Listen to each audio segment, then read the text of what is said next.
Hi, I'm Steven. You can now watch UCF TV 24 hours a day on Bright House Digital Channel 1.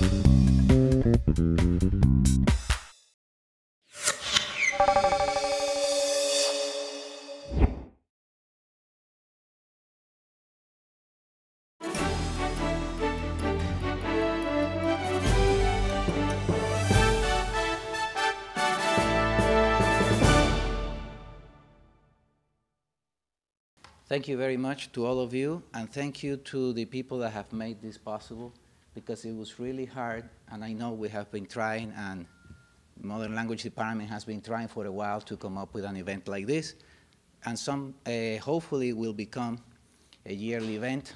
Dr. Giordano has mentioned it several times. Let's do hope that that materializes. And I also want to thank our Dean, Dr. Fernandez, for supporting the individuals from the humanities section, and also from the Latino, Latin American, and Caribbean studies, Dr. Maunez Cuadra, who's always has been extremely supportive for all of our needs. Going back to the paper, or actually starting the paper, I have to say that yes, it is true what my colleague and friend and where did he go, Will? Well, he left. Oh, there he is. And it is true, everything was in the same wave, and you probably will think that we exchanged notes, and it is true, we exchanged notes. I use them, I do use them quite often in my classes, his articles, his essays, his studies. And it is true about what he mentioned, that when he unfortunately cited me. But I'm going to, as a Cuban American, I'm going to try to hold on to a couple of things that I have noticed in the same writers that Professor Deaver have talked about it, Roberto Fernandez and Virgil Suarez, and based on that, I'm going to develop this paper. Again, I'm going to hold on to one little detail in two of their works and see if what I see as a rupture in this assimilation pattern can actually come through. Assimilation discourse has been pursued by a vast majority of Hispanic writers in the US. The American dream has been every character's goal in the struggle to survive and adapt to a new way of life. For some, this life may very well begin upon setting foot on American soil.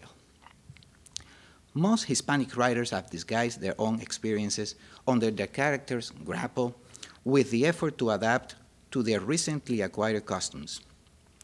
Others have granted the readers believable individuals who have carefully observed society from various angles, while in the process of becoming a part of what up to this point have seemed to be the other side of the equation.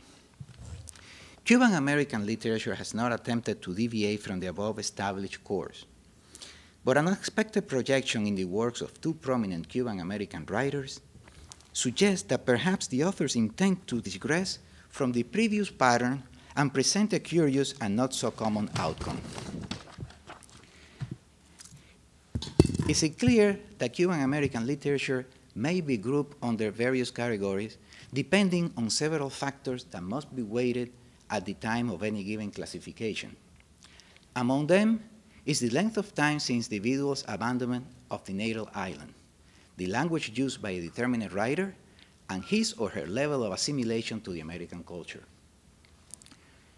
The national imaginary has been recreated and modified according to the needs of each wave of Cubans that arrives to the American shores. This essay explores the works of two individuals who left Cuba at a young age and during the early stages of the Cuban Revolution. Their literature reflects their depiction of the nation's imaginary, the vehicle exposing a transplanted culture. Roberto G. Fernandez and Virgil Suarez have offered a vision of the Cuban-American dilemma on American soil from very different point of view. However, regardless of the similar approaches, their conclusions have seemed oriented towards a gradual integration of the average citizen. What Bill was talking about. It is in Fernandez's En la 8 y la 12 and Suarez's Going Under that the reader accepts that these writers grant the Cuban presence in the United States a suspicion of survival, since what is perceived is a rupture in the generally expected assimilation pattern.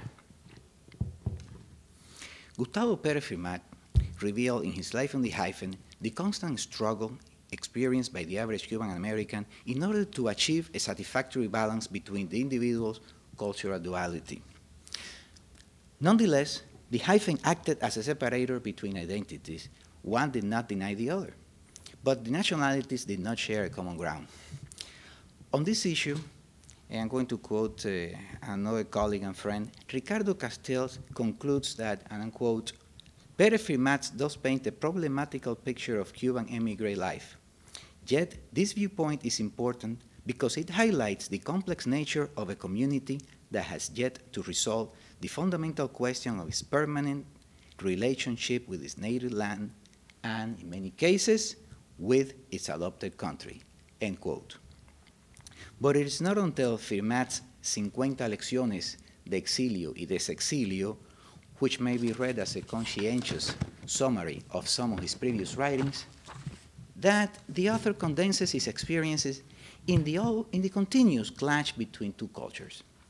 Pérez Firmat attempts to explain the exile's search for self-affirmation in society, but most importantly, he offers a sound perspective of that fictitious, yet extremely real space, for many considered a state of cultural limbo, found in the forced intersection of the Cuban and American cultures. Each of the 50 lessons provides an avenue, inevitably forking when a viable solution may appear on the horizon, leaving the doubt after completing the 50th chapter as to whether the author's expedition through 50 lessons, now turned islands in an attempt to locate Cuba, was worth the effort. But it is on this questioning that the Cuban-American presence finds the opportunity to survive a bit longer and, at the same time, provides a credible angle for approaching Fernandez's and Suarez's novels with a critical focus based on Pérez Firmat's assertion of the current Cuban-American reality. This is kind of risky considering that Pérez Firmat is here in the audience, but it happens. In Fernandez's most noteworthy novel, Raining Backwards, which you heard, we witness the ordeal of a homogeneous group of individuals who try to adapt their new culture to the American way. Fernandez creates a collective conscience of the Cuban community in Miami-Dade County and utilizes the carnivalization of the literary discourse to attack the most venerated icons, costumes, and traditions enjoyed and maintained by Cubans in South Florida. The Raining Backwards readers infers an inexorable acculturation of the young Cuban community into the American mainstream. It is a clash between two words. The Cuban essence in the United States will die with the older generation. It will be absorbed by the local and powerful dominating culture. Echo to what Bill was commenting. During an interview with Wolfgang Binder, Fernandez expressed that as time passes and the more Cubans in South Florida try to remember, the further away they get from reality. Quote, what you have at the end is a complete mythical ending with a reinvention of the past, end quote. This mythification of an uncertain past is what Fernandez destroys in Raining Backwards. By ridiculing parameters established by the previous generation, he confirms the false terrain on which the myth has been edified. Isabel Alvarez Borland corroborates this point, indicating that the old and young characters' hope rests not only on how they live, but on what they can imagine. The novel projects a posture of demystification and at the same time vaticinates a gradual assimilation of Little Havana's residents into the American melting pot. Raining Backward has many examples on which the reader may base the previous conclusions. Fernandez develops his plot from the social and political spheres on a familiar environment that allows him the possibility to subvert and parody things that simply happen around him. To point out one example, and Bill and I did not get together on this, it's just pure coincidence, we may focus on one of the last and more relevant stories that appears in this novel, Tatiana. Here is resumed a repetitive, enunciated that characterize, up to this point, Fernandez's works: the disappearance of the Cuban culture in the United States. The conversation between a grandfather and a granddaughter on a seashore exemplifies how the author places both generations. Grandpa, blind and supposedly a war hero, wants the girl to orient him in the direction of Cuba in order to take in the breeze coming from the island. In spite of his patriotism, the granddaughter associates her ancestors' homeland with a restaurant where the air stench of onion, garlic, and grease fills the air.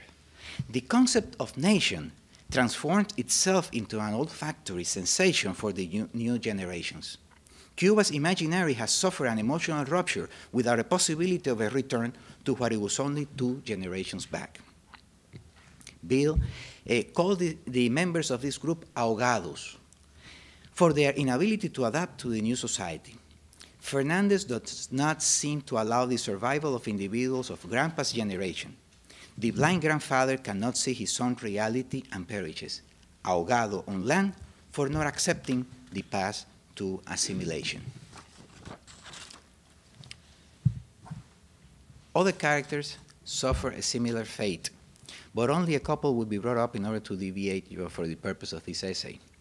A grandma, in her desire to return to Cuba on a self-constructed canoe, mistakes the intended course to the south, and the reader assumes that the old lady perishes frozen somewhere in the North Atlantic. Mirta, after reproducing Varadero Beach in her own bathtub, ends up homeless, living at the expense of other alms. After these examples of the individual's self-destruction in Fernandez's narrative, the publication of En la Ocho y la Doce constitutes a genuine surprise.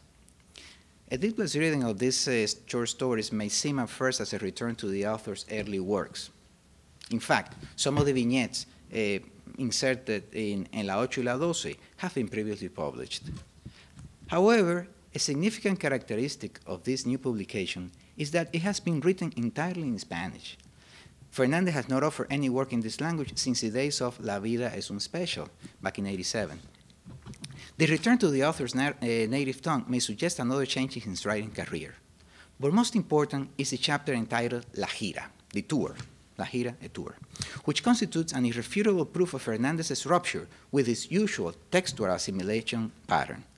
The reader infers that the author is either modifying his previous assimilation discourse or that Fernandez, having run out of narrative possibilities, has decided to continue plowing a well-known field of his literary trajectory. In spite of this speculation, La Gira appears as the best accomplished short story, having, as usual, the characteristic satiric tone always recognizable in the author's works. It narrates the excursion that 2 of Fernandez's recurring characters take to an Anglo reservation located on what used to be South Miami. They are Manolo and Barbarita, who, although previously dead or handicapped, now reappear alongside other members of the Cuban community in this organized outing. The collective victim is the American community, expelled by the Cubans and forced to remain within the limits of their invented city, which lacks the basic necessities as a result of a supposed blockade imposed by the Cubans in Miami. La Gira alters the roles, destroying the assumed archetype, and grants the Cuban presence in the United States a longer stay. The alluded assimilation and reigning backwards seems to have initiated a regressive process. The reduced space to which the American sector is confined harbors a small conglomerate that fights for survival, avoiding to become part of the Cuban majority. The rules have been inverted, and now the community that seemed destined to fade away is the one that exercises control.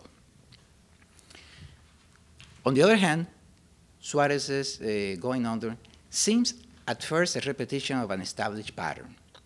Main character, Xavier Cuevas, has succeeded in the land of opportunity, a place where he was brought by his parents at a young age, and which subsequently has become his country.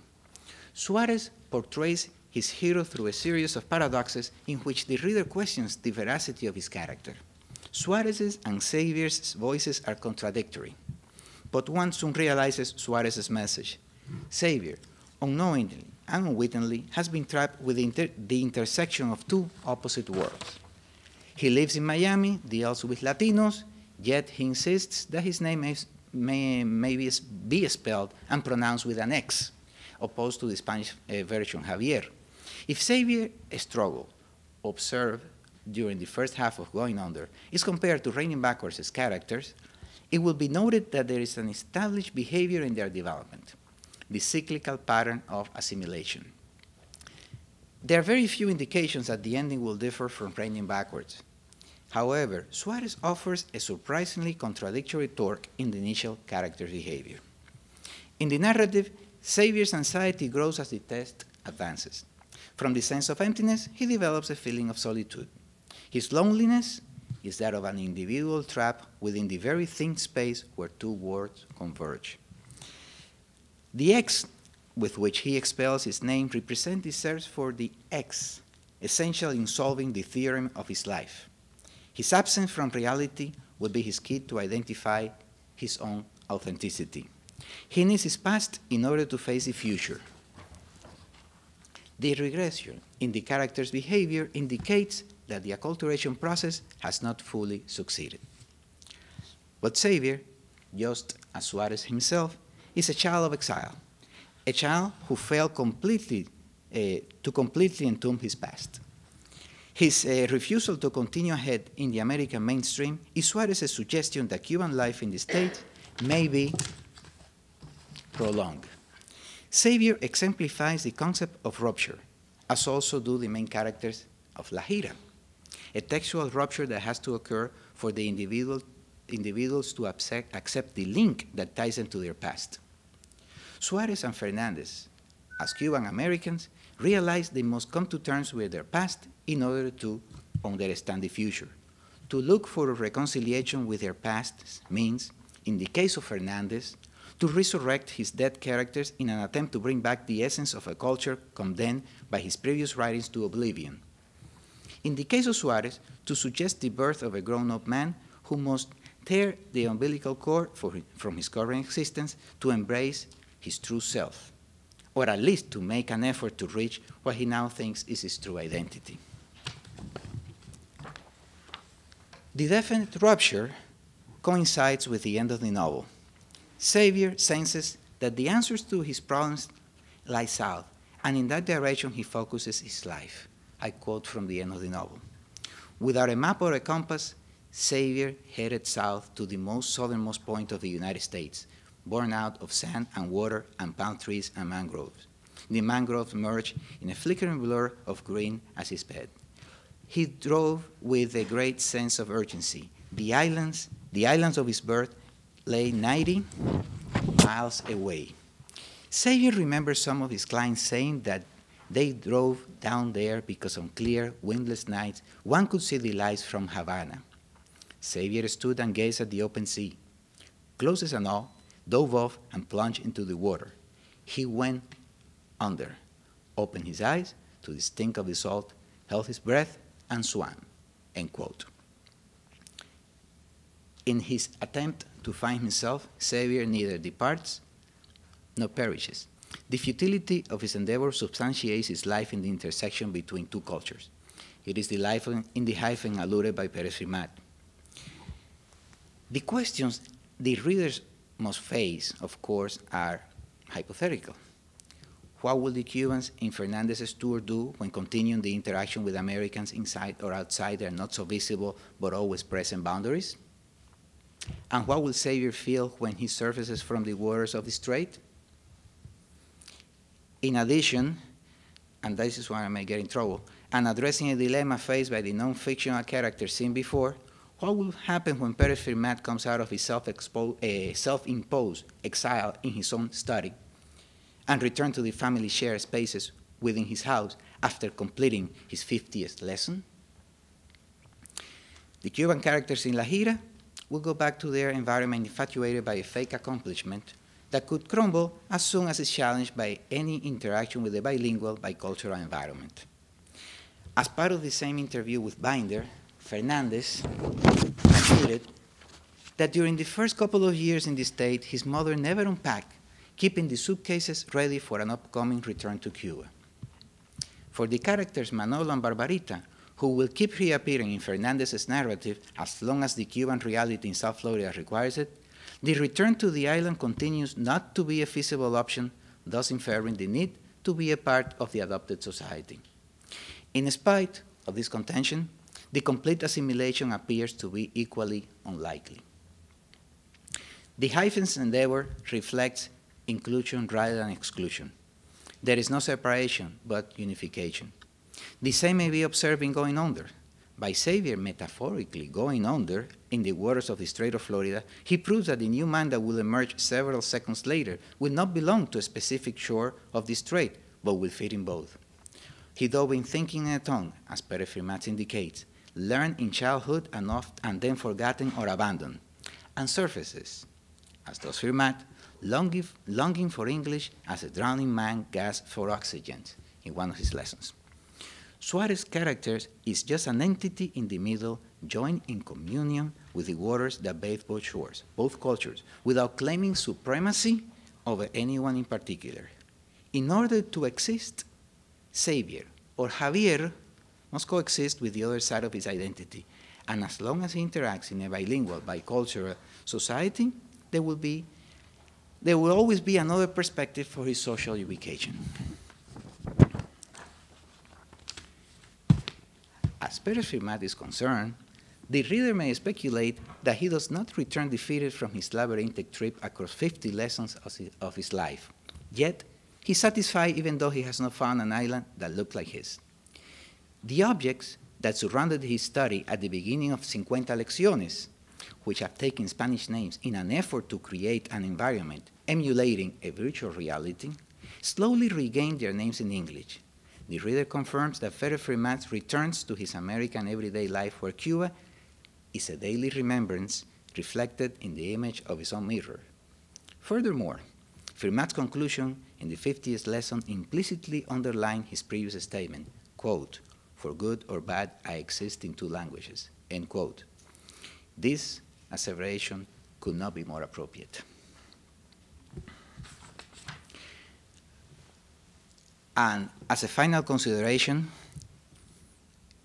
and here I may be pushing my luck, it is imperative to ponder if, grammatically, those who experience the tribulation of a symbolic swim across the Strait of Florida should allow the possibility of an additional punctuation mark. In other words, in a multicultural and multi-ethnical society, a multi-grammatical option should not sound preposterous. The hyphen needs an adjacent assistant denoting the fusion of two identities. One concludes that the usage of a semicolon may indicate two complex terms, two juxtaposed ideas, two independent clauses united in the same sentence, but with their own characteristics, fighting to reconcile themselves. Cuban, semicolon, American. In this equation, solving for the mythical X, one term cannot cancel the other. They need each variable in order to survive within a common space. It seems that Fernandez and Suarez have insinuated this possible reconciliation, the acceptance of a rupture, a deviation that has permeated the usual blueprints of assimilation. The always mentioned melting pot will have to wait to have the Cuban ingredient from Miami as one of its elements. Instead, it will have one more piece for this great puzzle that is the American social mosaic. The suitcases of the return remain open, providing space for the suggested rupture in the assimilation pattern. These emblematic suitcases appear either half full or half empty, like this glass.